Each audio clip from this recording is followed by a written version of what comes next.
তড়িঘড়ি এসআইআর এর নামে বৈধ ভোটারদের তালিকা থেকে বাদ দিতে বিএলওদের ওপর অমানসিক চাপ দেওয়ার অভিযোগে আপনারা দেখুন দিনহাটায় কোচবিহারে কিভাবে গণ ইস্তফা বিএলওদের সেই ছবি ধরা পড়ছে। তারা অবস্থান মঞ্চ তৈরি করেছেন, তারা সেখানে বসে রয়েছেন, তারা গণ ইস্তফা তাদের যে এই যে অবস্থান মঞ্চ সেখান থেকে তারা বলছেন যে তারা এভাবে এই চাপ নিয়ে কাজ করতে পারছেন না। অবস্থান বিক্ষোভ কর্মসূচি বিএলওদের রাজনৈতিক উদ্দেশ্যে বিজেপির মদতপুষ্ট নির্বাচন কমিশন ভোটার বাতিলের বৈধ ভোটার বাতিলের চেষ্টার প্রক্রিয়াতে বিএলওদের ওপর অমানসিক চাপ দিচ্ছেন। দিনহাটা 2 নম্বরের বিডিও অফিসের বাইরে এই বিক্ষোভ চলছে। কথা বলবো, শুভঙ্কর প্রতিনিধি রয়েছেন সঙ্গে। শুভঙ্কর, দেখো তোমাকে জানিয়ে রাখি, দিনহাটা 2 ব্লকে 225 জন এমএলএ রয়েছে, বিএলও রয়েছেন। এই 225 জন এমএলএ যে বিএলও রয়েছেন সেই বিএলওদের একটা বড় অংশ আজ দিনহাটা 2 ব্লক বিডিও অফিসে দিনভর অবস্থান বিক্ষোভ করে। এরপর তারা বিডিওর সঙ্গে দেখা করে তারা গণ ইস্তফা দেয়। এখনো পর্যন্ত যা জানা যাচ্ছে শতাধিক বিএলও তারা এই ইস্তফা পত্রে স্বাক্ষর দিয়েছেন। তাদের যেটা বক্তব্য যে তারা একবার কাগজপত্র জমা নিয়ে তাদের কি করেছেন, তারপরে আবার প্রতিদিন নিত্য নতুন নিয়ম লাগু করা হচ্ছে, চালু করা হচ্ছে। এতে তারা প্রচন্ড চাপে রয়েছেন। বাসিন্দারা তাদের উপর চাপ সৃষ্টি করছে, কমিশন চাপ সৃষ্টি করছেন। তারা এই চাপ নিতে পারছেন না। যে যৌক্তিক অসঙ্গতির নামে নির্বাচন কমিশন যে অসঙ্গতি শুরু করেছে, অর্থাৎ যাদের প্রয়োজনী দিয়ে যারা ম্যাপিং করেছে অল্প স্বল্প ভুলে কোনো বুথে 200, কোনো বুথে 500 এবং সময় নেই সেটার হাতে, 2 দিন মাত্র টাইম, এই 500 লোককে নোটিশ দিতে হবে, যেটা এক কথায় অসম্ভব। এই অসম্ভব কাজ আমরা বিএলওরা কেউই করতে পারবো না। এই কারণে আজকে আমরা গণ ইস্তফা দিয়েছি, কারণ বাঁচার অধিকার প্রত্যেকেরই আছে।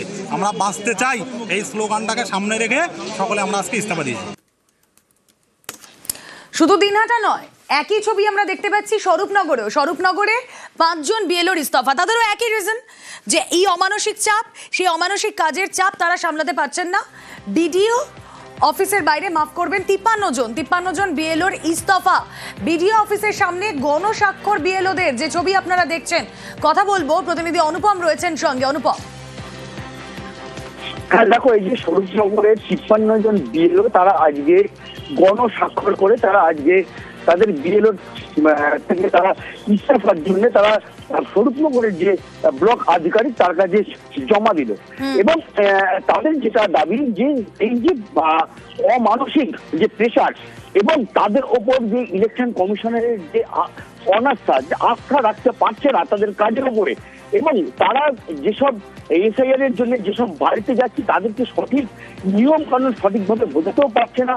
এই যে বেনিয়ম একটা, সেজন্য তারা রীতিমতো হয়রানি হচ্ছে। গ্রামে গেলে মানুষের কাছে, সাধারণ পাবলিকের কাছে হয়রানি হচ্ছে। এই নিয়ে তারা বহুবার ইলেকশন কমিশনকে জানিয়েছে, কিন্তু কোন রকম সমস্যার সমাধান হয়নি। এরপর আজকে 53 জন বিএলও তারা গণ ইস্তফা দিল ব্লক আধিকারিকের কাছে, এবং ব্লক আধিকারিক স্বীকার করলেন। ওকে অনুপম,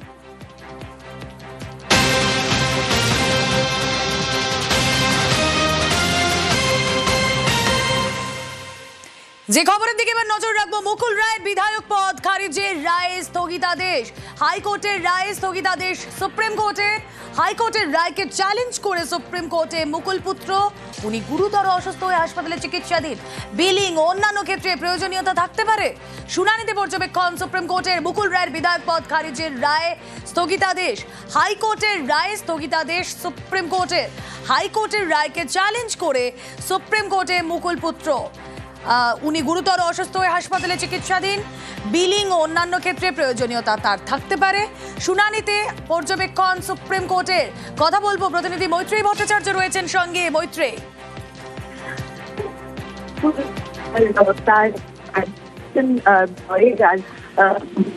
খারিজ হয়ে গিয়েছিল কলকাতা হাইকোর্ট, সেই রায়ের স্থগিতাদেশ দিল আজকে সর্বোচ্চ আদালত। আজকে প্রধান বিচারপতি সূর্যকান্তের বেঞ্চে এই মামলাটি ওঠে, যেখানে মুকুল রায়ের ছেলে শুভ্রাংশু রায় তিনি মামলা করেছিলেন, এবং প্রাথমিকভাবে শোনার পর এই রায় স্থগিত করেন প্রধান বিচারপতি। হাইকোর্টের রায় স্থগিত করেন এবং সব পক্ষকে নোটিশ জারি করেছেন তিনি। আগামী 4 সপ্তাহের মধ্যে নোটিশের জবাব দিতে হবে এবং 6 সপ্তাহ বাদে মামলার ফের শুনানি হবে। ওকে।